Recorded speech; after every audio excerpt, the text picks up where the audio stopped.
अहो, सोन्याचे भाव वाढत चाललेत. सोनं घ्यायचं का थोडंफार? तुमच्या घरी पण असेच प्रश्न येतात का? मला आजकाल प्रचंड प्रमाणात असे घरातूनच नाही तर बाहेरून सुद्धा प्रश्न येतात आहे की सोन्याचे भाव वाढत चालले, सोन्यामध्ये इन्व्हेस्टमेंट करायला हवी का? नक्कीच करायला हवी, पण किती?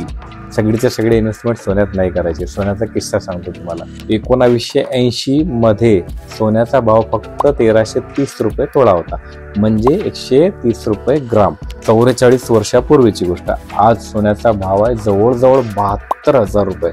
म्हणजे जर तुम्ही 1980 मध्ये सोन्यामध्ये 1 लाख रुपये टाकले असते तर आज 54 लाखापेक्षा जास्त झाले असते. परंतु रिटर्न्स किती मिळाले? वार्षिक 9.5%.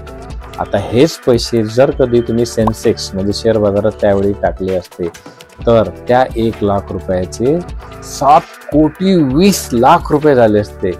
जवळजवळ 16% रिटर्न. तर सोनं इन्व्हेस्टमेंटसाठी वाईट अजिबात नाही, परंतु त्यात आपल्या पोर्टफोलिओच्या 5 ते 10% जास्त रक्कम सोन्यामध्ये नसावी. अधिक माहितीसाठी नक्की फोन करा. Thank you. Mutual fund investments are subject to market risks. Read all scheme related documents carefully.